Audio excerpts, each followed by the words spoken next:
Officer Hill, Officer Tusing, anybody else in law enforcement, all of you that have been here the numerous times that I've called, I'd like to give you a quick recap before everything disappears. As of tomorrow, all of this will all be moved into storage. This is what's left. My home. I live on the Venice Canals. Been here for 10 years. Paid my rent in advance. Post-dated checks that entire time. And as of a couple years ago, 2007, I won top honors for Best Design for the mobile marketing campaign for the Coors Light Silver Bullet Train. That is a $1.2 million custom exhibit built for Coors. And this is what's left of my office, studio, secondary office, spare bedroom, dining room table, kitchen,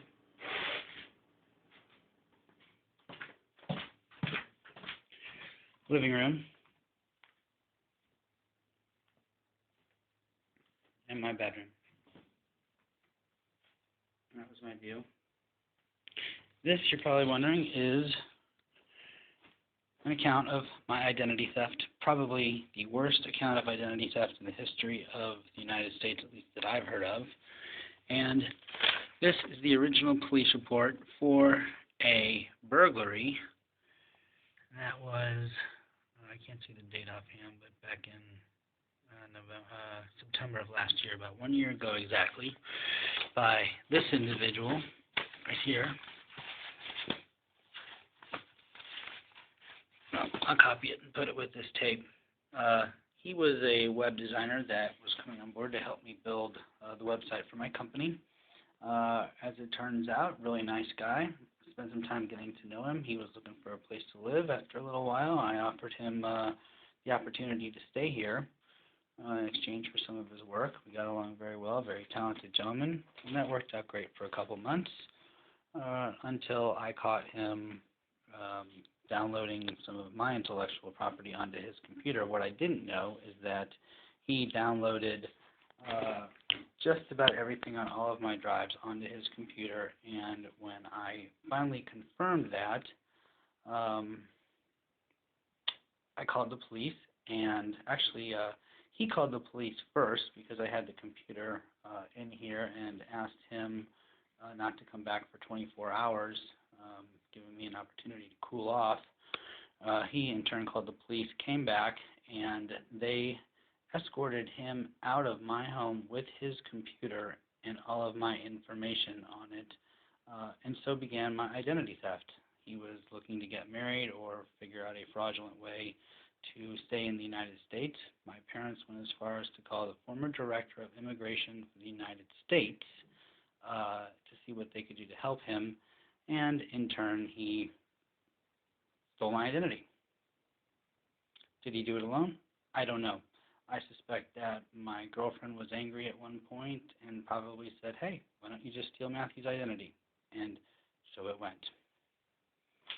And then that followed by the other employee that worked for me at the same time that was also friendly with him to jump on the bandwagon, and she was caught stealing my personal effects. I shouldn't say personal effects, my LLC filing, my social security number, driver's license, copies of merchant applications, health records, all the passwords, basically everything that it takes to be me. And then was caught doing that, called the police numerous times, did absolutely nothing. Then over here, right around February 23rd or 4th, I started noticing a complete meltdown. Basically, my entire system, all of my computers were trashed. We noticed that the web cameras were all turned on through remote access, which is here on this work order from a security company down in Long Beach. That same day, LAPD was here finally taking a burglary report because my landlord was here the day before and noticed that some screens were missing. They were taken. When asked to come back the following day when the police were going to be here, he refused. So the police were here, the security company was here. That night, my house was broken into, and a Palm Pilot was attached to my computer, and again, whatever was not taken was loaded onto those Palm Pilots in external drive and taken out. It's factual. There's proof in the machine to show that there was access to that computer at that time, and I was at my girlfriend's. Very scary. Finally, an identity theft report was taken. Incidentally, the day that the officer was here to take that report, he forgot his pad, so he had to write the report later. Regardless, you can see here I've kept a very detailed dialogue record of events. This is now March. And back to May. You can see me contacting the bank, contacting creditors, contacting just about everybody under the sun. IP addresses there. We found some IP addresses that were funny. Furthermore, the purchase of another computer right here. That computer was trashed. More activity with the landlord. And on and on and on and on and on it goes. So the reason why I show you all of this is because what has happened to me is unconscionable. I've spent 10 months trying to figure this out. I finally figured it out. And by laying all of this paperwork out, I now have a visual understanding of exactly what happened when. And I can emphatically tell you without question, all of this points to my landlord and my girlfriend, of which are on video. However, it doesn't seem to be as convincing as you'd like, or you're unwilling to follow up and authenticate it the way that I have. I can assure you it's real. That being said, the computer that I'm working on now is in the same condition as the others. It has remote access. The computer was specifically set up not to go online. There is a wireless network in this house that my computer is attaching itself to. It can be proven. Unfortunately, law enforcement does not have the capabilities to come over here and do that, and you refuse to take my word for it or take a computer as evidence. So we can just wash that away.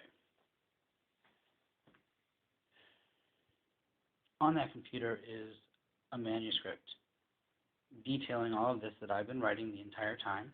Obviously, somebody wants to get it very, very badly. It's in a file that was right below all of my testimony and all of my notes and memoirs regarding this event.